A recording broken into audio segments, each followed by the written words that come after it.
Good morning. My name is Bill Banks. I direct the Institute for National Security and Counterterrorism and Interdisciplinary Center here at Syracuse University, co-sponsored by SU's College of Law and the Maxwell School of Citizenship and Public Affairs. My colleague, Mike Haney, directs the Institute for Veterans and Military Affairs. We're especially proud to be co-hosting this event on behalf of our institutes. We are part of the Warm-Up Act. Welcome to the new, very beautiful Melanie Gray Ceremonial Courtroom in the brand spanking new SU College of Law. Isn't this a beautiful facility?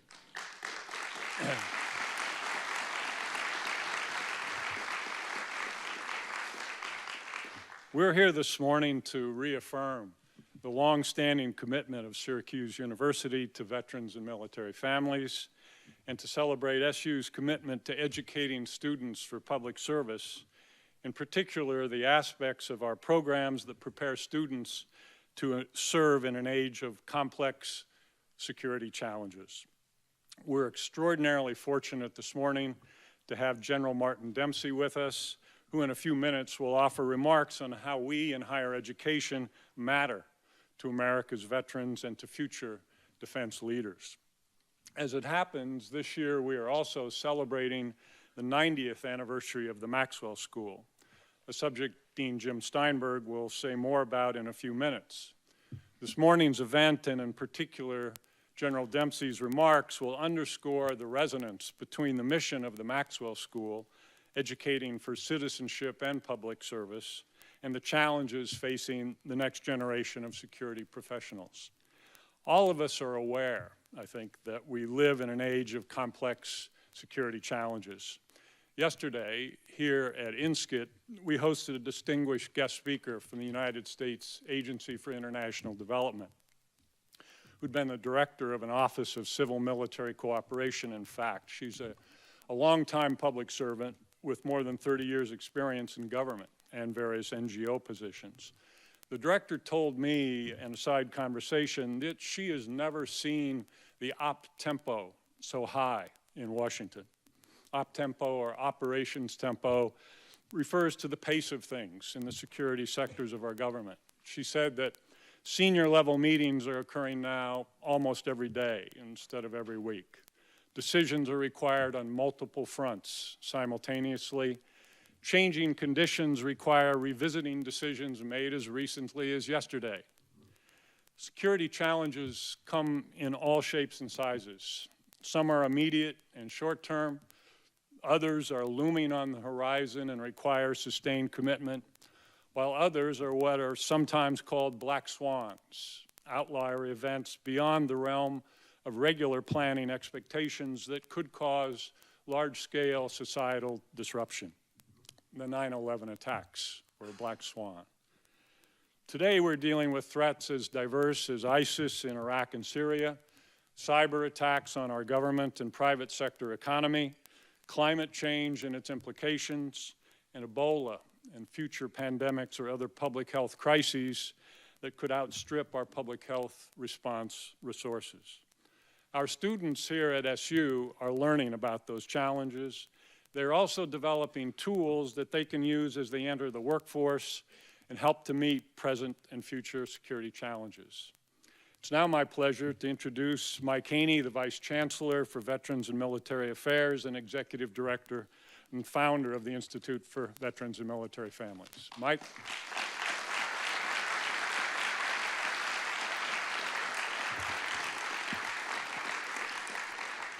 So on behalf of Syracuse University, I'd like to welcome all of you and welcome General Mrs. Dempsey specifically for an event here today that I think will add yet another chapter to the long narrative that is Syracuse University's story of engaging and being a partner to the nation's military, our veterans, and their families.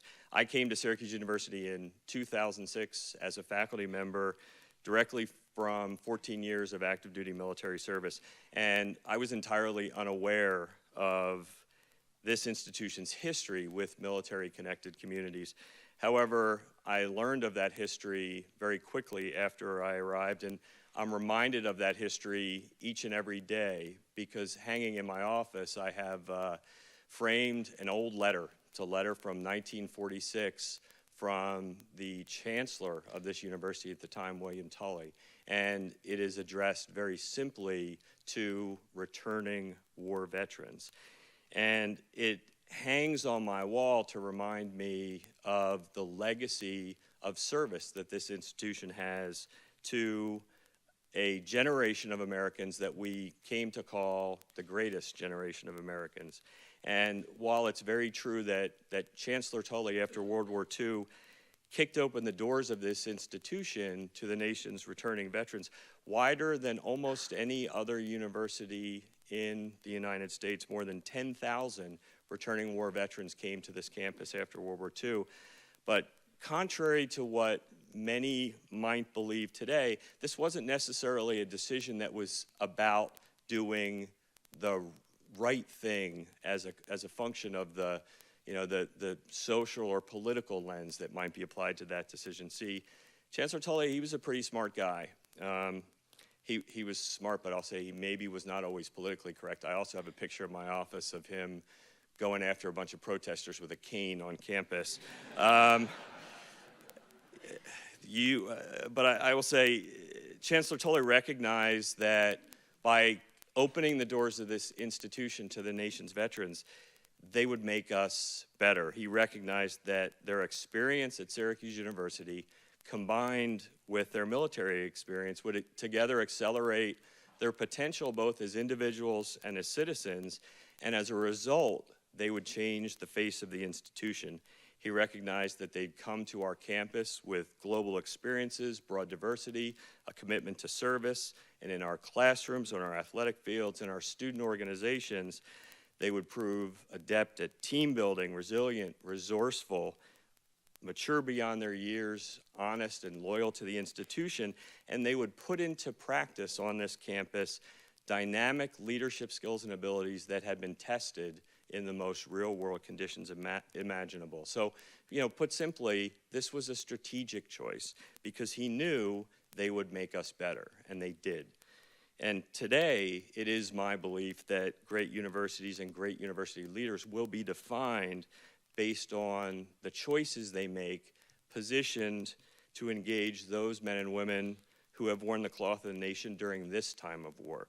Specifically, I believe the best among us will enact conditions where our veterans can serve, yet again, conditions that empower them as students, as employees, as leaders and alumni to elevate themselves and elevate their academic institutions as national leaders in the pursuit of social and economic prosperity for the next century. So today, this is why I'm excited. Syracuse University has a leader in Ken Seberud, like Chancellor Tully, who recognizes the opportunity. And it's for this very reason that, again, I'm thrilled and excited about our institutional commitment to, in the words of Chancellor Seberud, to be the best place in higher education for our veterans, our service members, and for their families.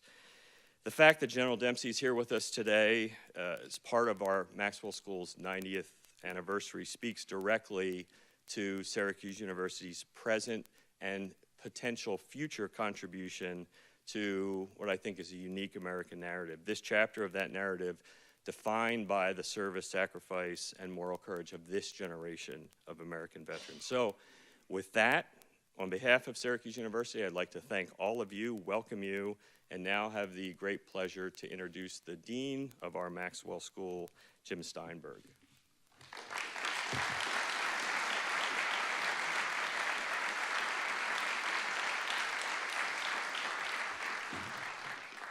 Well, thanks, Mike and Bill, and all assembled here today, many of the leadership of Syracuse University, faculty, staff, students, and all the supporters of Syracuse University who are here. It's my great pleasure and my honor to have the opportunity to introduce General Martin Dempsey. General Dempsey is the 18th chairman of the Joint Chiefs of Staff, confirmed unanimously by the United States Senate in August of 2011, taking his position on October 1st of that year. General Dempsey has had a remarkable 40-year career in service to his nation.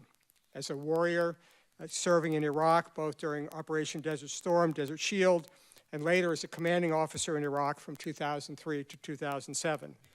As a leader at CENTCOM and TRADOC, as a planner on the Joint Staff, as a diplomat, as a special assistant to the chairman of the JCS, and something that we appreciate here, as an educator at West Point. And by the way, he's also a literary scholar, having earned a master's in English at Duke University. The world has changed a great deal in the 40 years since General Dempsey graduated from West Point in the waning years of the Vietnam War.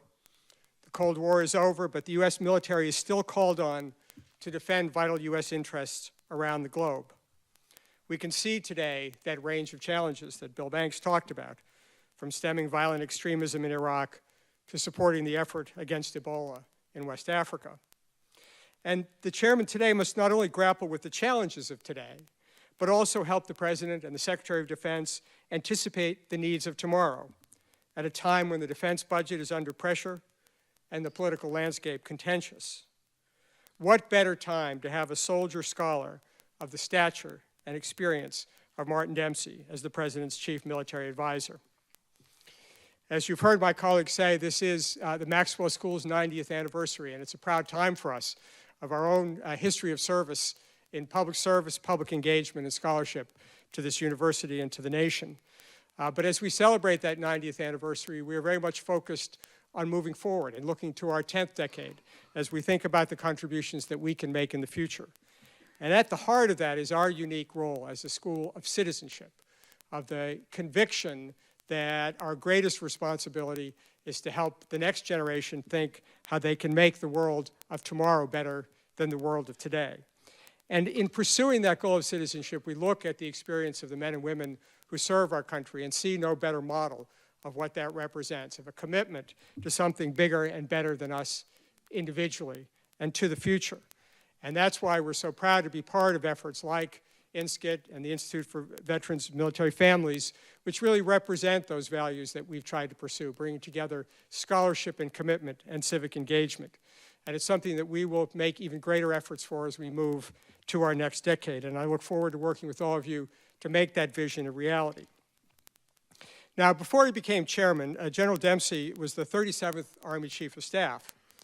And in his remarks upon taking that role, General Dempsey quoted Benjamin Franklin, who said, "Well done is better than well said."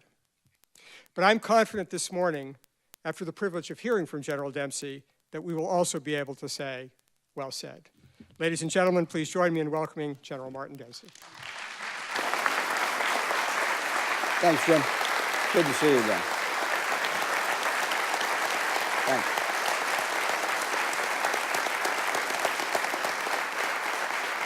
Thanks. Can you hear me in the back? Okay, great. Well, you may regret that in a moment here, but we'll start off on the right foot. Chancellors, vice presidents, presidents, coaches' wives, Julie, good to see you. Thanks for being here. Let me align myself with everything that everyone has said about what a special place this is for us, that is to say those who serve and veterans. In fact, in that spirit, let me ask, how many of you are either currently serving, because I know we have our comptroller school here, or veterans? Would you raise your hand for me? Oh, this has got to be a good audience. Let's give them a round of applause.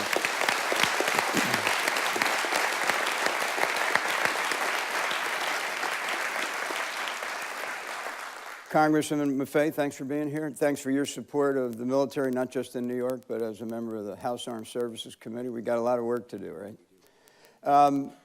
So I'm getting a little nostalgic as I get closer to, I'm in my last year of service, actually. And you get to start thinking about, what do you want to accomplish in your last few months? Look back over 40 years of military service. And so, this morning I was getting dressed to get ready to come up here, and I said, my wife Deenee's here with me, by the way, a Lemoyne graduate. Sorry.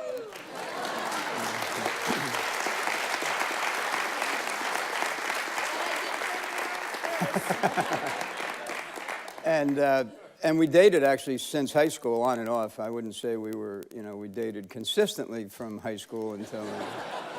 But and one of the problems was she came up here to go to school in Syracuse, and I was only able to see her like between May and October. But in any case, I was getting dressed this morning, and I was putting on this stuff, and I got all this bling, on the uniform. And so I said to her, honey, did you ever think in your wildest dreams that, we would be where we are today in our lives as the chairman of the military? And she said, well, tell you the truth, honey, you're not in my wildest dreams. So. That was a little painful, but.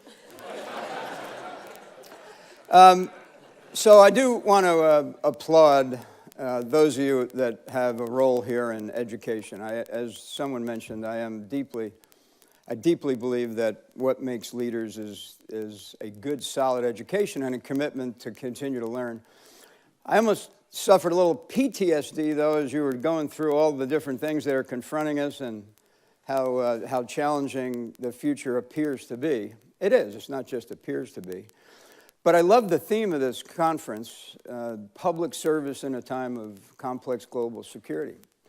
I think probably some of the men that sit up here who have served in government before could probably make a case that it was complex then as well.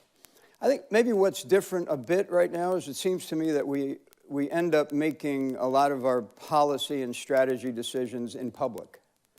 So some of what you will be faced, I think, that maybe this generation faced as an evolution in your lifetime as you take on the role of public service, which I applaud you for doing, by the way.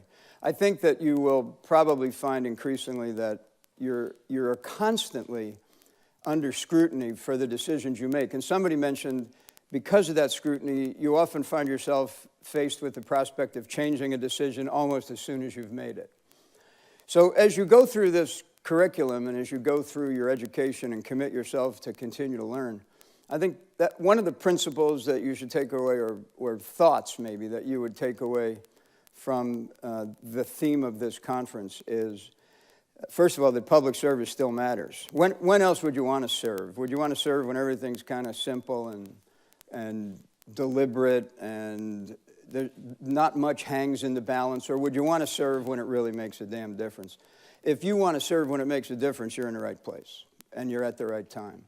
But the other piece of that is recognize that it's incumbent on you as you help policymakers make decisions to remember that you're doing so completely under the observation of your 330 fellow American citizens. And it puts a different kind of pressure on you as a policymaker and as a decision maker. We'll talk a little bit about leadership at the end of my remarks. What I want to do really is get as quickly as I can to your questions, because I suspect that you've got some good ones. And I think that allowing you time to interact with me in a Q&A, it also helps me, by the way, to get ready to appear before Congressman Maffei. So the first thing I want to say is about the theme is you probably need to think a little bit about what's the difference between complicated and complex. Because sometimes you'll hear decision makers in Washington, press conferences, other places talk about how complicated things are. It's actually not a well-chosen word for the issues that face us. Why? Because complicated issues can be kind of unpacked in a mechanical way, and you can solve individual parts of the problem, and then you can put it back together. So think of complicated as something you can disaggregate, deal with its component parts, put it back together, and the problem is largely solved. Complex, as you start to take it apart, it changes.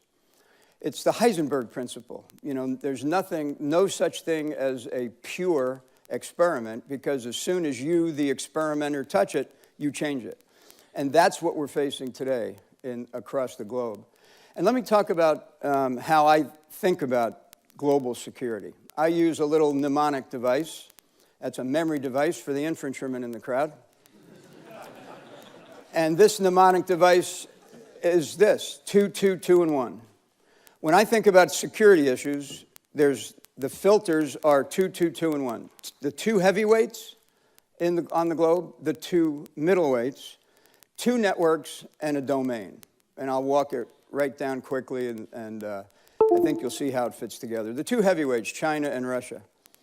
That's not to say that I'm predicting a military confrontation with China and Russia, but what I am predicting, and I'm aware of constantly, is that everything we do around the globe has implications for the relationship and the security environment related to China and Russia. And you can see it playing out right now with Russia in what I think are very dangerous ways.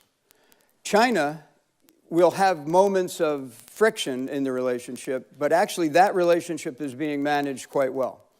The Russian relationship is threatened right now, mostly by, President Putin 10 days ago gave a 3-hour speech in Russia, and it was largely anti-Western for 3 hours. Now, by the way, how would you like to sit through a 3-hour speech? And I don't care what you're talking about. And so there is, I think that relationship is becoming more difficult to manage. But that's the two heavyweights. The two middleweights, North Korea and Iran. North Korea, because of the instability on the Korean Peninsula that emanates from the fact that you've got a leader who is young, inexperienced, xenophobic, all the things that make him isolated from the rest of the region and the rest of the world, and dangerous. And they've got capabilities that they're developing, ballistic missiles, nuclear weapons, cyber capabilities that threaten not only the peninsula, but could at some point actually threaten the homeland. And we haven't been threatened in a very long time in the homeland. Iran, we're on a path that has a chance to resolve the nuclear issues that separate us, their nuclear aspirations and our commitment that they will not achieve them. But that's the tip of the iceberg. We've got other issues with Iran related to the fact that they're a global sponsor of terrorism. They use surrogates and proxies. They're destabilizing the Middle East, if that's possible to use those words in a sentence without everybody saying, oh, no kidding, you're the chairman and that's the insight you're going to give me today? They're very active in cyber. And of course, they proliferate technologies and weapons across the globe. So we've got other issues with Iran. But again, my point is that they're the two middleweights, North Korea and Iran. Two networks. One is very familiar to you. We call it the Al-Qaeda and affiliate network. Frankly, we've been stumbling along a bit on how to describe it. It's much more than Al-Qaeda. It's a network of radical that runs from Pakistan across the region and all the way over into Nigeria. So on one end it's Al-Qaeda, the other end it's Boko Haram, and I could entertain you for probably 10 or 12 minutes on naming the other groups that reside between those two. They affiliate, they come together and they separate when it suits their needs. They have a common ideology. Some of them actually take that radical ideology and take it to another level, and that's this group called ISIL or ISIS or Daesh, if you speak Arabic. Very dangerous, very destabilizing, and very difficult to figure out what to do with it because fundamentally it gets at all of the historic, centuries-long tensions and issues that have caused the Middle East to be a very unstable region for a very long time. We can talk about that if you'd like. The other network doesn't get as much notoriety as it should, and that's transnational organized crime, and it makes more money in a year than most countries on the planet, and that money does not go just into the pockets of the criminals. It gets laundered, it gets turned into weapons, it gets into the hands of the terrorist network I just described to you. There's a nexus there that's very difficult to see and to grab a hold of, but it exists. And therefore, we've got to pay, in my view, more attention to the issues related to transnational organized crime, because that network, think of it as a supply line. It'll move whatever you pay for it to move. It'll move weapons, it'll move terrorists, it'll move drugs. And recently you saw that it'll move children. It'll move anything. It's just a sophisticated network of criminals who have fundamentally corrupted nearly the entire Central American states, as well as most of South America. It doesn't just run north-south. Increasingly, it runs from the South American continent to West Africa and then the things that it moves get on a historic supply route that runs up through the Sahel and into southern Europe. And it, over time, has contributed to the other instability that I mentioned beforehand. Very difficult. It requires a collaboration among law enforcement, military, intelligence community. And frankly, in the future, I think you, as public, if you're into the national security business, will be faced with addressing that threat because of what it does to enable the other things I've just described. And then the domain is cyber. So domain, what's a domain? Domain, air domain, sea domain, space is a domain. The land component of the military is a domain, and cyber is a domain. It's not mysterious, it's man-made, we can understand it, but it's becoming increasingly dangerous. It's becoming increasingly dangerous because of the ability of someone with a laptop to do more with bits and bytes than I can do with bullets. And we have to be careful in addressing it because it can become, that conversation about cyber can become emotional faster than anything else I deal with because of issues related to privacy, issues related to standards, issues related to information sharing between corporate America and the government. I mean, you can imagine how quickly the conversation about cyber can be derailed. But here's my observation and here's my challenge to you. We got to get over the fact that it's a hard conversation. We got to get over it. We got to find a way to establish and collaborate on the establishment of standards on the one hand and information sharing on the other. And we got to decide what is the role of government in the defense of the cyber domain, because cyber will be, if we do face a crisis in the immediate future, it's likely to be in cyber, not ballistic missiles, not nuclear weapons, not terrorists. Those are, we know how to deal with those, and we're dealing with them fairly effectively. We're not dealing with the cyber threat effectively, in the opinion of the 18th Chairman of the Joint Chiefs of Staff. Okay, let me say a couple of things about leadership, because if you're going to be if you're going to be influential inside of any enterprise, really, but in particular, if you're going to be influential inside of public policy and national security strategy, you're going to have certain tools that make you a persuasive, influential leader of consequence. Or you could try to bludgeon your way through, but I've seen that. I've been actually part of that on occasion. It doesn't work that well. So let me give you a couple of tools for your tool bag that might help you understand what it means to be a leader of consequence in national security. First of all, you got to recognize right from the start and not reject the fact that if you're going to be a leader of consequence in national security, you better get used to the fact that you're going to be asked to do more than one thing at a time. You know, oftentimes I'll engage with young academic audiences or young military officers in units that I've commanded, and they will kind of complain, I guess is the right word, about the fact that they're just too busy, they can't figure out how to prioritize, and then they'll look to someone like me and say, come on, tell me what's most important. Well, let me tell you how that really works. It doesn't work. Because what you think is most important right now can quickly become less important tomorrow, and something else will take its place. And so you, as the individual leader, can't rely on someone who's more senior than you to, in every case, do the kind of prioritization that I'm talking about. You have to take ownership so if you're going to pass a problem to your boss, pass it with a recommendation. Don't just pass the problem. Pass it with a recommendation. And that gets at the fact that leaders have to be agile. So if you're looking for one word to characterize that little diatribe right there, you got to be agile. Secondly, the issue of risk. Making decisions as a leader involves risk. And that risk is either manageable or not, depending on how you deal with it. And one of the things that I remind myself is that it's not the leader's job to prevent risk, but rather it's the leader's job to make it safe for subordinates to take risk. There's a big difference there. You can't get rid of risk, is what I'm suggesting. You can't drive it to zero. And you'll be taken to task because you can't drive it to zero, but you can't. And therefore, your job as a leader, as you matriculate and go into leadership positions, is not to try to eliminate risk, but rather to make it safe for your subordinates to actually take risk.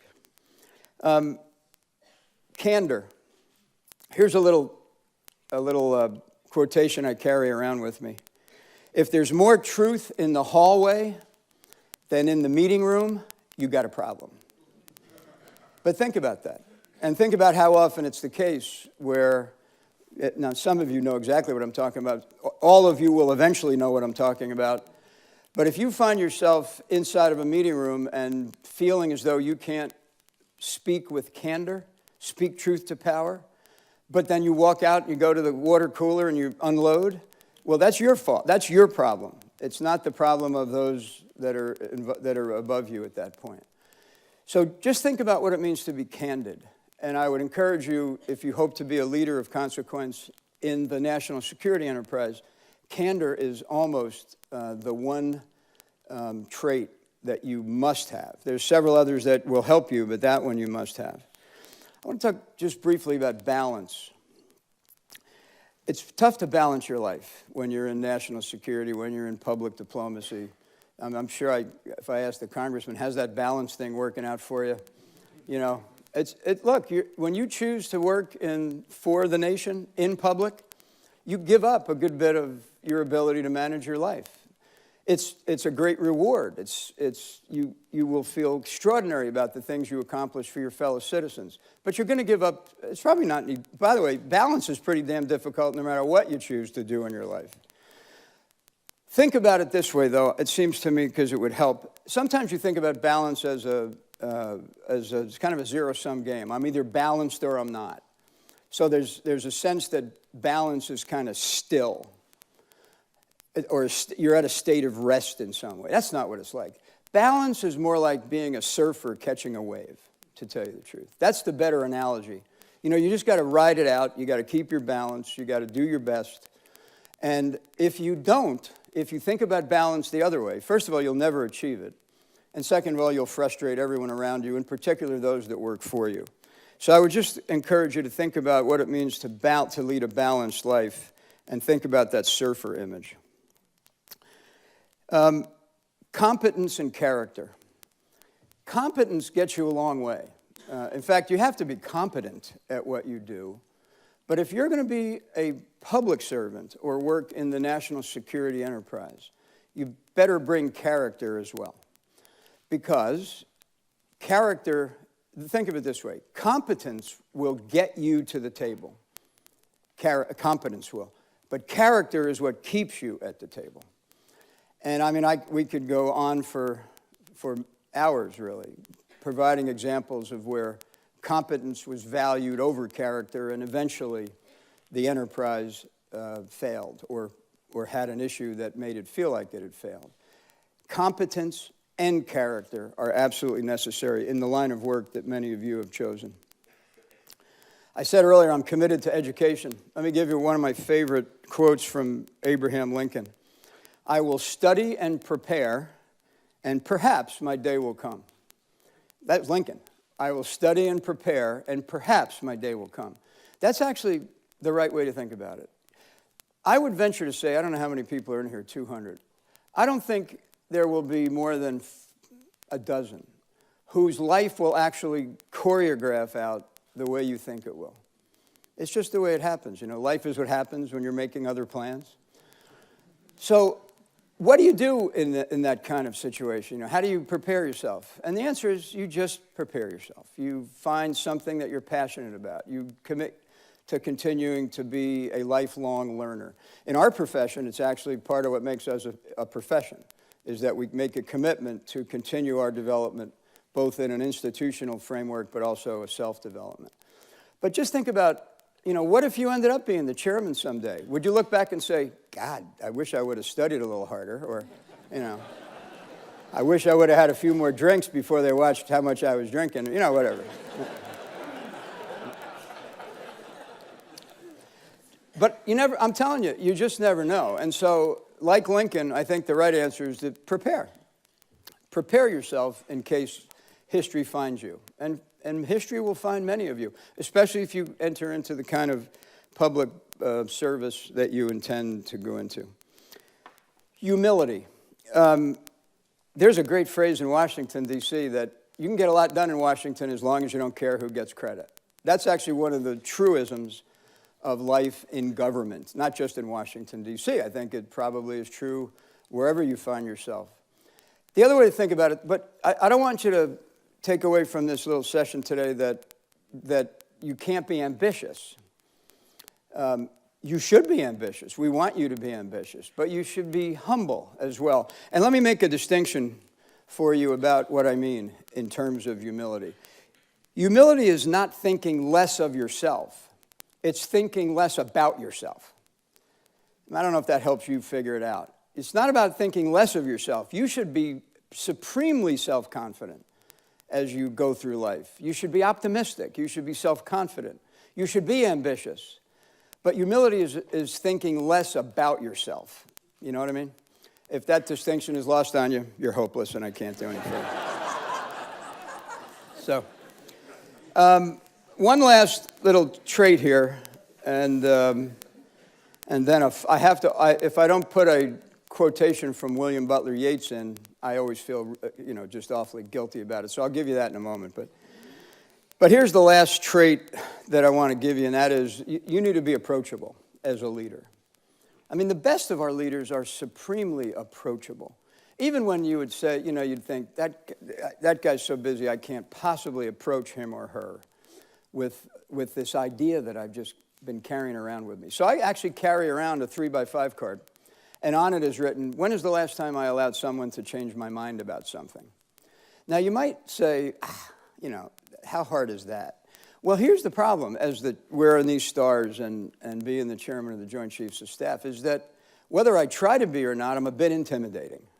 And I never allow myself to forget that when a lieutenant colonel or a Navy captain or a non-commissioned officer come into my office as chairman, it's probably, for most of them, the only time they'll ever meet personally the chairman of the Joint Chiefs of Staff.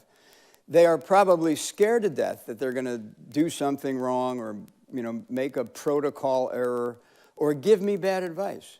And so my first instinct is always to put them at ease. And then secondly, let them know that if they have something that they think I need to know or hear, or if they think that an idea that we're pursuing or a path we're on may need to be adjusted or may not be the right path, that I want to hear it from them. When is the last time you allowed anyone to change your mind about something? I think that is applicable not just in the military enterprise, but virtually anything you choose to do. Okay, the William Butler Yeats quotation, and here's a challenge to you as future leaders. Here's the quotation. Talent perceives differences. Genius perceives unity. Talent perceives difference.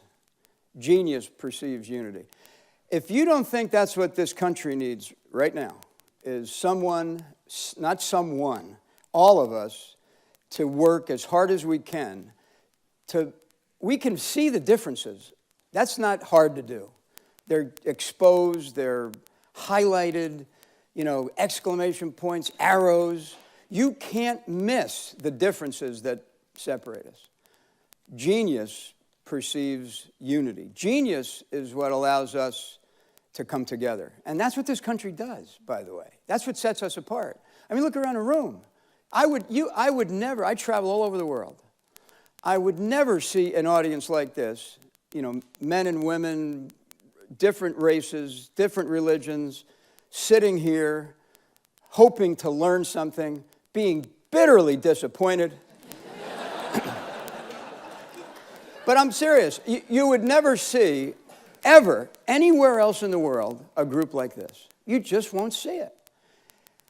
And that's the genius of that, of the American dream, is what I think you're here to prepare to advance. If not, go do something else. But I think that's why you're here. You need to be genius. You need to seek genius, which is to say you need to find unity. And if you do that, the country will be fine. Let me take your questions.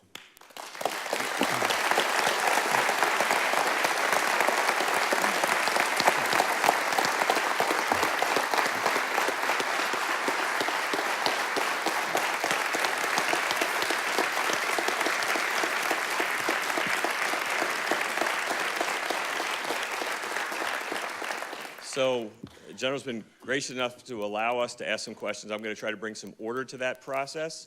So, you know, if you raise your hand if you have a question. I think we have some folks with microphones around, and I'll call on folks. Let's start right up here in the front.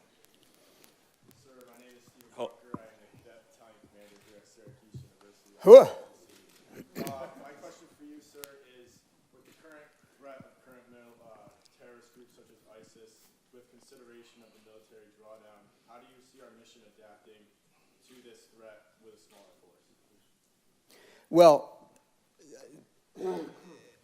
it's an interesting way to put that. So when I look at the security challenges that I described with that little mnemonic device, what will cause Russia to take notice is kind of conventional, right? It's deterrence. We reassure our allies, and we're prepared, and that preparation is what deters, and we're ready to conduct conventional operations if we need to. So I wouldn't actually link the size of the force to the terrorist issue you're talking about, because that actually doesn't lend itself to a conventional military response. And so the size of the military in response to the terrorist threat is less a factor than the size of the military would be if we had a conventional conflict with Russia or some conflict with China or a conflict on the Korean Peninsula. And that's actually what we're trying to do. The Joint Chiefs of Staff, in consultation with both the administration and the Congress of the United States, is try to find the right mix that can address the 2, and 1. You know, we can't just completely focus on any of those, because any one of those could actually rip the rug right out from under us. There's 2 books you ought to read that will help you kind of, I think, frame what I just said. One is a book by a guy named Moises Naim, and it's called The End of Power. And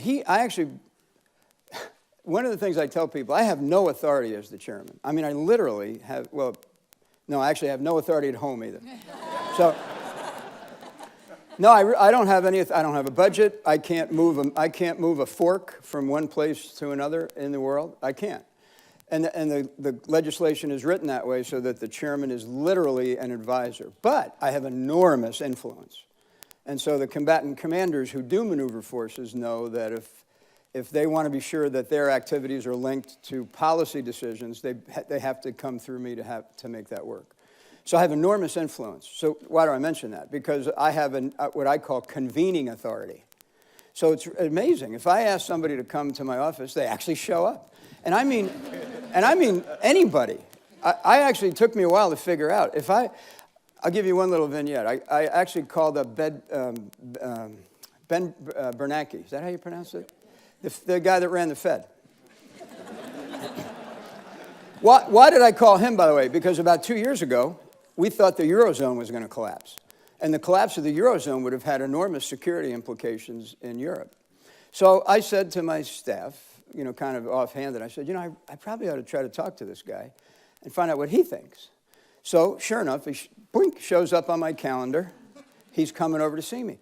So I show up in the office. He's over in the waiting room. I walk across to introduce myself. He stands up. He's a little guy. He stands up, white as a ghost. By the way, happy Halloween. I really am the chairman of the Joint Chiefs Staff. And he was sweating. You know how you shake someone's hand and you say, ooh. I said, are you okay? Do you want to sit down? Do you want a bottle of water? He said, no, I'm fine. I said, well, what's wrong? Honestly, you really look unsettled. He said, well, I'm a little nervous. I said, why? He said, you. Me? He said, yeah, why does the chairman want to talk to the Fed? I said, oh, let me put your mind at ease, you know. So we went in and had a great meeting. But I have enormous convening authority. Okay. I called Moises Naim to come and talk to the Joint Chiefs of Staff. His book's thesis is that our challenge is actually, military challenge, is not dealing strength on strength. It's actually taking an instrument of military strength and dealing with issues of inherent weakness. So if you think about the Middle East, it is inherently fragile, intensely weak, and it's a very difficult fit to apply the military instrument of power in that environment. And that's worth thinking about. The other one, by the way, is called Present Shock by a guy named Douglas Rushov. Present Shock talks about the drive for immediacy. Okay, now be honest. How many of you have your BlackBerry or your iPhone 4, 5, or 6 on vibrate, and you're sitting there wondering, who is it? I got to look. I got to know, who is it? Somebody's trying to reach me. It could be important, right? The drive for immediacy is actually a problem in terms of developing strategy. Strategy is developing a campaign that links together activities over time. Well, if you're not given time to string activities together over time, if everything is, what are you going to do for me right now? You're not going to have a strategy. You're going to have a series of kind of disconnected events. So if you think about those two books, The End of Power, Inherent Weakness, and this drive for immediacy, you get a sense for how difficult it is to apply the military instrument of power. What else? Right there.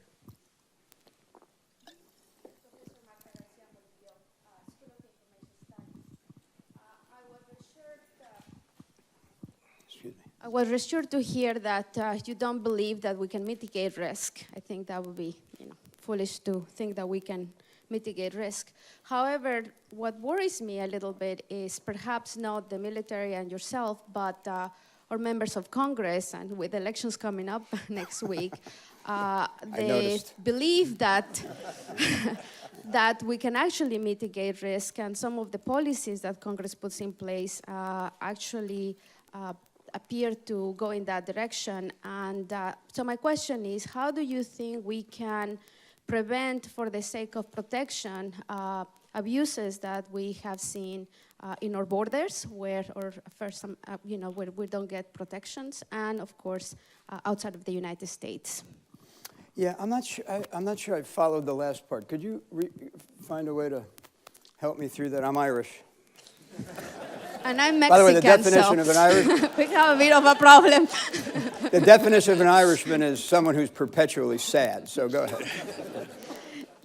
So what I was saying is that I'm worried about the fact that because of the perceived protection, we then engage in practices that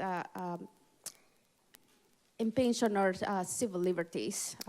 Okay. Yeah, look, remember I talked about balance before and the surfer riding a surf? I think the answer to that question is actually one that requires a little balance. I think I think we can figure it out. I think we can find a way to make sure that the restrictions, if they become restrictions, or the processes are that we're accountable and transparent at the level we can afford to be transparent. I think it's a matter of balance. And look. The next thing I say could put me in the blogosphere as, with the American Civil Liberties Union hot on my tail. But it really is about balancing what's best for the polity, the entire population, with what's best for the individual. That's what we actually try to do. That's what the Congress of the United States does when it litigates and legislates.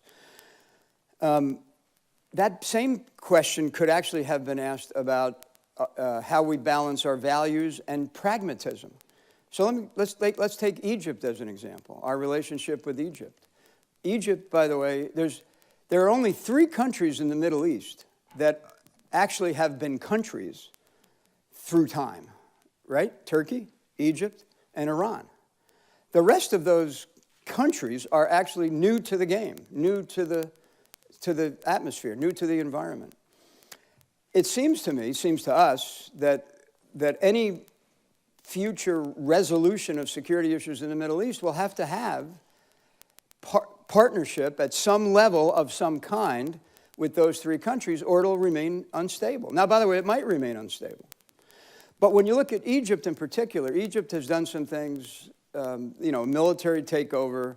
They are denying some liberties to the Muslim Brotherhood Party on the basis of fears about terrorism.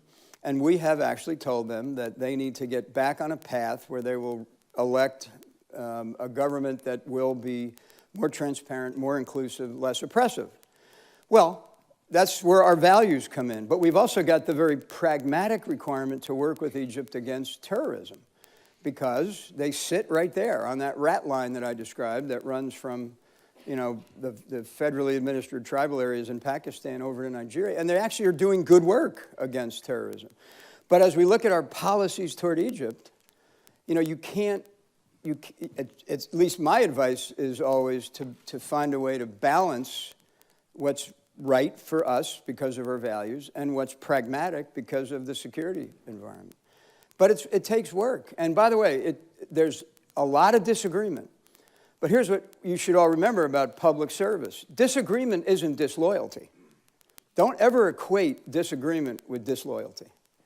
And so disagreement means that well-meaning, thoughtful people can actually disagree about things. And you got to work through it. Who's next? Yes, sir. Down in front. Gentlemen, it's a pleasure to welcome you to Syracuse University. Thank you, sir. I'm Captain Rick Wright, United States Navy, one of those Navy captains you were talking about that would show up at your office.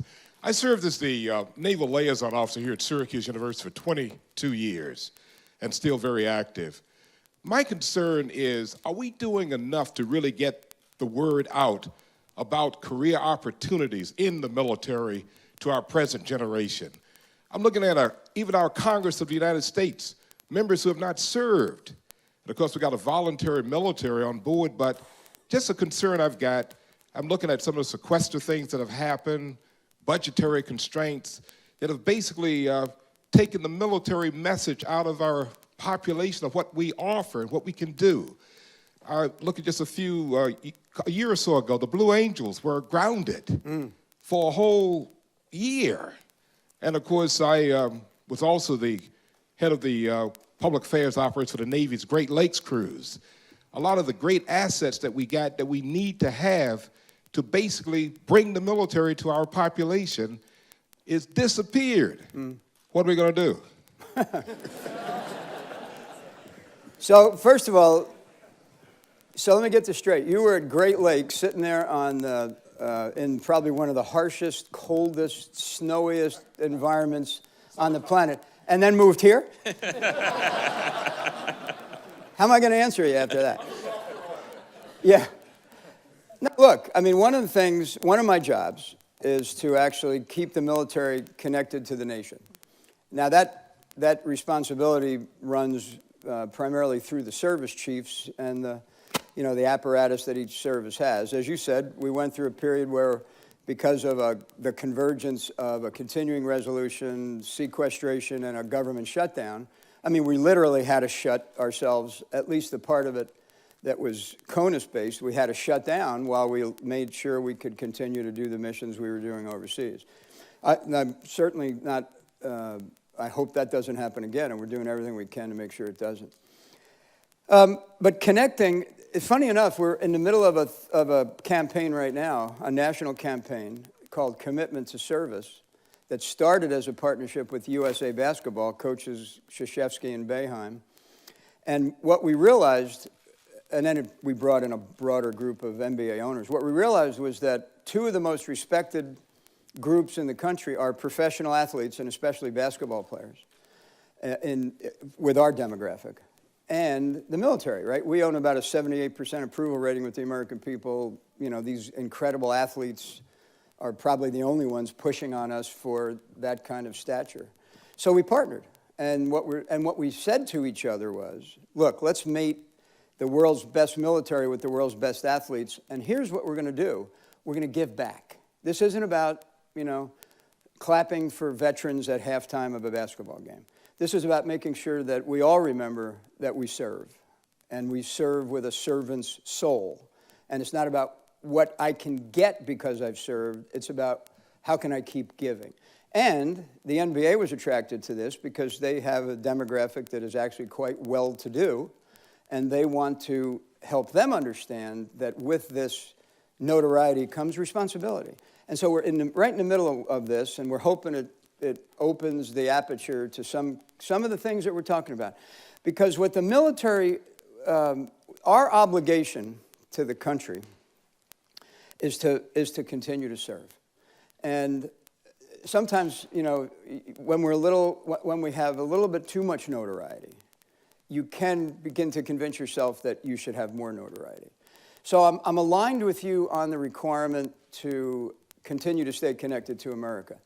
My approach, though, is actually through the idea of service less than kind of public affairs events. And we'll see how it goes. Yeah. Yes, sir. Right there. One of the domains that you talked about in your mnemonic device was cyber. And I was just wanting to know that because it's a fairly new domain, it's dangerous because there's no rules and conventions set up yet for a lot of things. How is the United States keeping pace with making both offensive and defensive doctrine and dealing with how other players on the national stage are jumping into the game without a rule book yet? So, Well, one of the things we did about 3 years ago is we established U.S. Cyber Command, and we've been populating it ever since. In fact, a good part of our recruiting effort is to find young men and women with that skill set. And so we've got a national military organization that is charged with the defense of the .mil network. But I have no authority, nor should I, to in any way have any influence over .gov, .com, you know, .org, or any of the others that are out there. Those are all generally secured by private enterprise. What I suggested earlier was, and by the way, in the protection of my domain, the .mil domain, we've also been asked to develop offensive cyber tools. We haven't applied them, but we think it's prudent to have them, and that authority, by the way, runs right up to the President of the United States. So if you think about it, in conventional terms, the requirement in cyber is to do reconnaissance. You got to know what's out there. And then you have to decide whether to defend, which would essentially be block, or extend out and defeat something that's attacking you. We've got all those capabilities. We've also got a cyber organization at each of the combatant commands. We have 6 combatant commands, geographic: Pacific Command, Northern Command, European Command, Southern Command, African Command. And each of them have a cyber organization, and those cyber organizations, again, are to defend the .mil domain and to do the reconnaissance necessary to understand what else is out there. Well, the next step, by the way, is not for anyone to say to the military, okay, you guys got it, so why don't you just do it? That's not what we're advocating. Here's what we are advocating. We're advocating that we should reach some level where there's a common standard, at least that we know what's out there across this great country of ours. That's a tough lift, because when you establish common standards, it's going to cost people money to achieve it, and that's why it's so hard to convince people to do it. The second thing we recommend is that we actually legislate, we make incentives for information sharing and don't create disincentives. There are disincentives. If you're a bank and you're getting hammered in cyber, there's no incentive for you to tell anybody about that. Because as soon as you do, you know, the patrons that are carrying your card are going to say, well, the hell with that. I'm not going to, you know, risk losing my identity and all the resources I've got. I'm going to go over here because they're not getting attacked. So there's some disincentives to information sharing. That's the place where I think we can make some progress.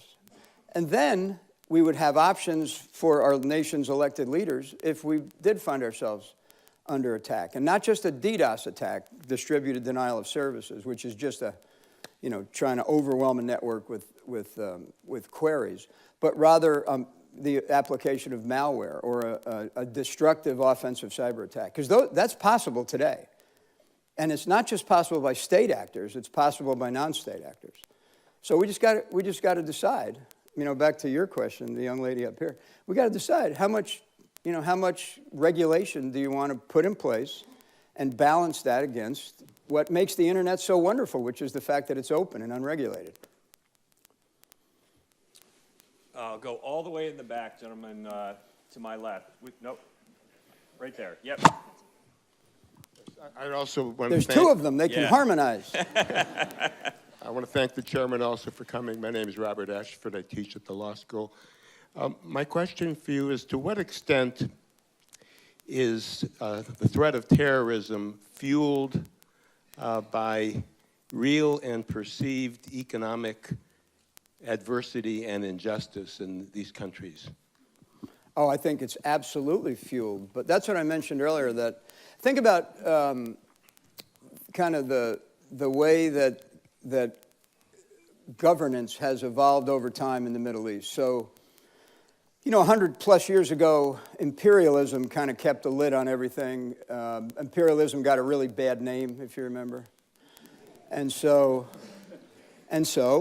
the colonial powers kind of turned it loose. But when they turned it loose, they had established conditions where strong men could take control from a particular group or a tribe in Africa. And then the strong men came along, right? And then along comes this fruit vendor in Tunisia who's, commits an act of self-immolation because the strong man won't allow him to have who wants to tax his fruit stand. And along comes the Arab Spring, which I think we all expected would happen at some point in time. In other words, that these disenfranchised groups, one of the would eventually make it impossible for these strong men to stay in power. Tom Friedman is really one of the best, I think, writers about the Middle East, and he uses a phrase. He describes the Mideast to be an environment of victors and vanquished. Victors and vanquished. No, there's no power sharing. There's no sharing of wealth. You're either on top or you're on the bottom. And he's right. And so when you look across and you find those kind of disenfranchised groups, we say that in response to these threats, the military is not only should never be the sole instrument of power, and should most often be the supporting effort to some larger effort that includes governance, economic development, public diplomacy, counter-messaging, counter-financing. There's a lot of tools that we've got, and the military should not be the most prominent in those kind of issues because of all the reasons that you just suggested. There's also an issue of ownership. Back to the colonial period, it's not just victor and vanquished, but victim. You know this if you've traveled in that part of the world. They genuinely feel themselves to be victims. And so they don't take ownership of their own problems. They like others to come in there and help them solve them. Another great catchphrase for me is, think of this. In the history of mankind, no one has ever washed a rental car. Tell me I'm wrong. Anybody in here ever washed a rental car? You did? All right, one guy. There's always one guy. But think about that. That's another Friedman quote, by the way. In the history of mankind, no one has ever washed a rental car. And that's the point, right? The point is you have to break this cycle of victor and vanquished, and you've got to break the cycle of victimization. And your military's not going to do either of those. Next one, middle young lady all the way up. Yep. Thank you. Hi, my name's Caitlin, and I was just wondering to what No, I'm waving to you. You said hi. I'm being polite. Thank you. I was just wondering to what extent, if any, does the overthrow of Mossadegh have on current Iran instability, and what can be done about it? What'd she say? Oh, yeah, could you do that again? Sorry. I was just wondering to what extent, if any, does the overthrow of Mossadegh in 1953 have anything to do with current instability in Iran? The overthrow of the 1953 coup in Iran. Oh. To what extent does that lend itself to the current instability? Yeah, that's a great question, actually. I'm sorry I didn't hear it, but. So here's one way to think about this group called ISIL.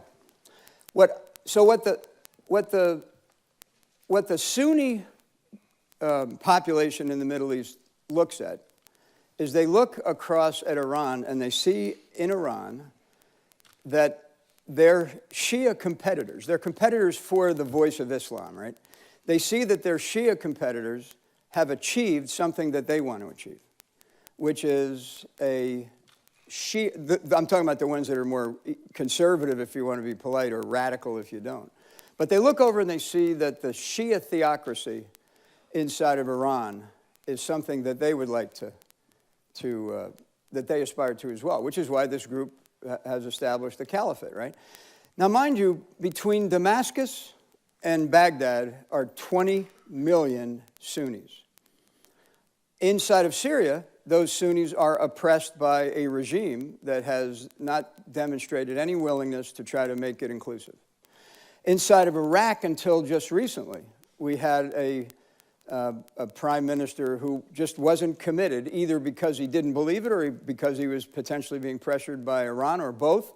But he was not committed to reaching out to the groups outside of his own particular sect. So he did no reach out to the Kurds to speak of, and he did even less to the Sunnis. So 20 million Sunni between Damascus and Baghdad are trying to reconcile who they, and they're, by the way, they're not monolithic, they're tribes. You know, there's probably 1,200 tribes in that 20 million people, all of whom are trying to figure out who will they be in the future, which is why the key to defeating ISIL, the key is an inclusive Iraqi government. If the Iraqi government can find a way to reconcile its differences with the Kurds and the Sunni population, ISIL disintegrates fundamentally. It'll be rejected from inside the population. And we're just trying to set the conditions for that rejection to occur. But it depends upon the government. But to your point, to link it to your question, which would be very courteous of me to do at some point here, the success of the Shia in achieving that theocracy in Iran absolutely influences the thinking of the radical Sunni sect that has now manifested itself in ISIL. Right up here. You mentioned two threats to the United States, one being North Korea, security threats regarding North Korea. And indeed, the young xenophobic North Korean leader definitely is creating this military threat, not only in the U.S., but definitely in South Korea, which is our closest ally. What is your opinion upon the recent security consultative meeting between the South Korea and the United States? Are you relieved that South Korea delayed its wartime operational control to the United States? What is your practical opinion about that? Good question. So for those of you that haven't been watching it, we just had a security consultative. We do it annually. This year, there was a request from the Republic of Korea to delay OPCON transfer, operational control, if there's a war on the Korean Peninsula. Currently, the United States has United States Forces Korea. The poor guy over there has three hats. United States Forces Korea, Combined Forces Korea, which is combined meaning with the Republic of Korea Armed Forces, and United Nations Command Korea. With his Combined Forces hat, he would propagate the conflict, but he'd be in charge, meaning a U.S. military officer would be in charge of the conflict on the Korean Peninsula.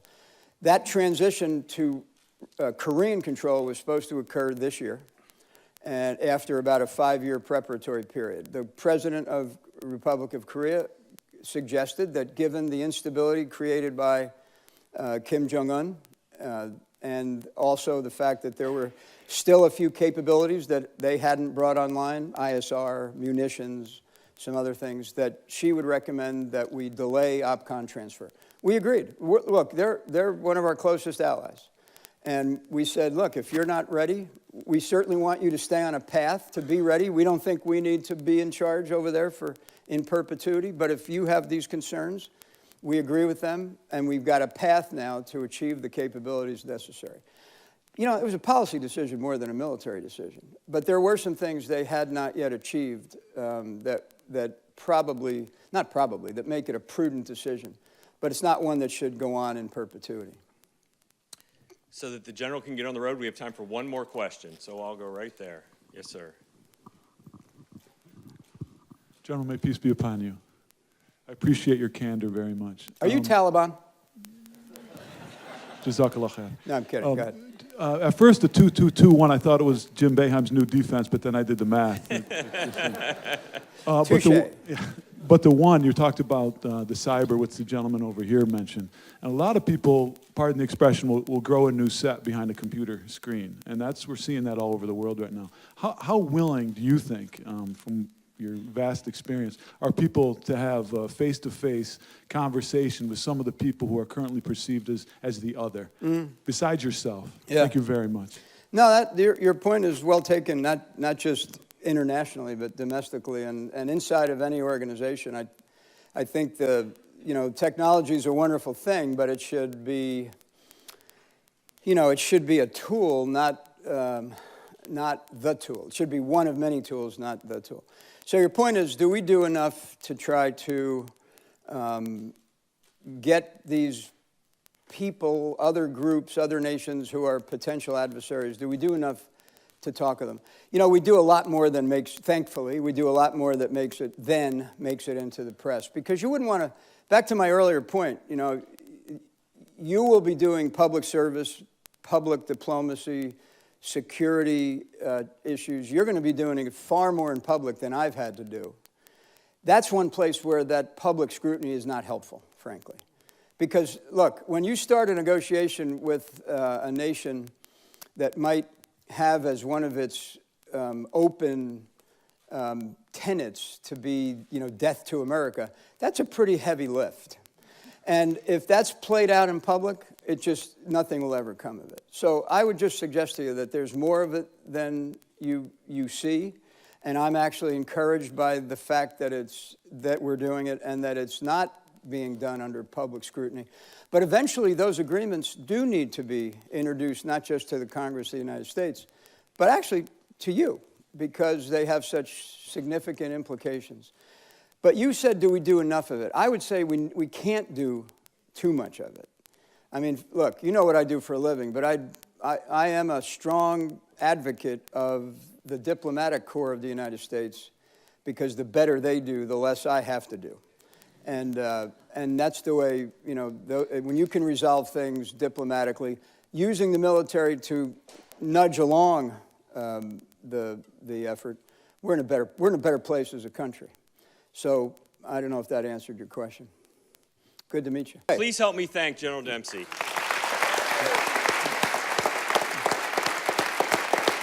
Thanks.